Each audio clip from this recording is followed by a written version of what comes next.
সকলে জানেন যে গত 27 তারিখে খাগড়াছড়ি সদরে এবং আমাদের খাগড়াছড়ি জেলার আওতাধীন গুইমারা সদরে 144 ধারা জারি করা হয়। এখানে পার্বত্য কিছু বিশৃঙ্খল জনতাদের ডাকা অবরোধের প্রেক্ষিতে। তো আমরা জানেন যে বিজিবি সীমান্তে আমরা অতন্দ্র প্রহরী হিসেবে কাজ করি। সেটার পাশাপাশি দেশের যে কোনো মুহূর্তে আমরা আইন শৃঙ্খলা রক্ষার জন্য মোতায়েন হই। তো আমরা খাগড়াছড়ি সদরেও যেহেতু আইন শৃঙ্খলা পরিস্থিতি একটু অবনত হয়, তো সেটা মোকাবিলার জন্য আমরা বেসামরিক প্রশাসনের ডাকে আমরা সেনাবাহিনী এবং পুলিশের পাশাপাশি আমরা মোতায়েন হই। এবং আমরা 27 তারিখে যখন আমাদের এখানে আইন শৃঙ্খলা পরিস্থিতির ব্যাপক অবনতি ঘটে, তখন আমরা আমাদের সর্বোচ্চ শক্তি দিয়ে আমরা মোতায়েন হই এবং আমরা খাগড়াছড়ি সদর এবং আমাদের এখানে যে আপনারা দেখছেন স্বনির্ভর বাজার এলাকা, যেখানে পাহাড়ি এবং বাঙালিদের দোকানপাট রয়েছে, এই এলাকায় আমরা মোতায়েন হই। তো এখানে ব্যাপক ভাঙচুর চালানোর একটা প্রস্তুতি নেওয়া হয়।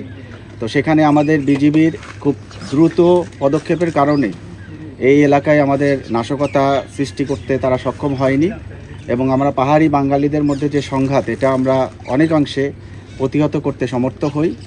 তো এই ধারাবাহিকতায় আমাদের বিজিবি কার্যক্রম অব্যাহত রয়েছে। আমরা খাগড়াছড়ি সদর এবং আমাদের এর আশেপাশের এলাকায় আমাদের বিজিবির প্রায় 10 প্লাটুন সদস্য মোতায়েন আছে এবং স্ট্যান্ড বাই হিসাবে আরও 4 প্লাটুন সদস্য মোতায়েন রয়েছে। এবং গতকালকের ঘটনাও আপনারা জানেন যে গুইমারাতে আমাদের বিজিবি সদস্য এবং সেনাবাহিনীর ওপরে ইট পাটকেল নিক্ষেপ করার প্রেক্ষিতে আমাদের বিজিবির 4 জন সদস্য অফিসার সহ 4 জন সদস্য আহত হয়েছে। তো এই কারণে সার্বিক পরিস্থিতি এখনও নিয়ন্ত্রণে আমাদের রয়েছে। বা তার পাশাপাশি আমরা দিনে এবং রাতে খাগড়াছড়ি এলাকায় আমরা বিজিবির বিভিন্ন এলাকায় চেকপোস্ট তৈরি করেছি, যেখানে বিজিবি, সেনাবাহিনী, পুলিশ সকলে সম্মিলিতভাবে আমরা দায়িত্ব পালন করব এবং খাগড়াছড়ি এলাকায় শান্তি পুরোপুরি ফিরে না আসা পর্যন্ত এবং 144 ধারা না ওঠা পর্যন্ত আমাদের এই দায়িত্ব অব্যাহত থাকবে। এবং আমি আপনাদের মাধ্যমে একটি মেসেজই দিতে চাই, পাহাড়ে এই পার্বত্য এলাকায় আমরা ধর্ম, বর্ণ, জাতি নির্বিশেষে সকলেই আমরা বাংলাদেশি। তো আমাদের সকলের দায়িত্ব হবে এই এলাকার শান্তি সম্প্রীতি বজায় রাখা এবং এই পার্বত্য এলাকায় যাতে আমরা সকলে শান্তিতে সুন্দরভাবে বসবাস করতে পারি সেটা নিশ্চিত করা। এবং সেই লক্ষ্যে আমরা বিজিবি সর্বোচ্চ শক্তি নিয়োগ করব এবং আমরা সিভিল প্রশাসন সহ সেনাবাহিনীর পাশে আমরা আছি এবং আমরা সার্বক্ষণিক দিনে এবং রাতে আমাদের দায়িত্ব পালন করে যাচ্ছি। ধন্যবাদ।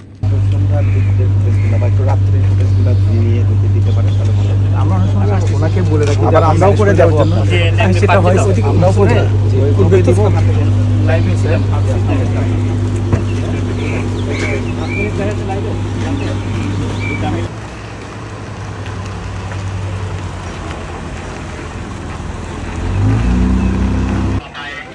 একটু যদি অ্যানাউন্স করে যাওয়া যেত।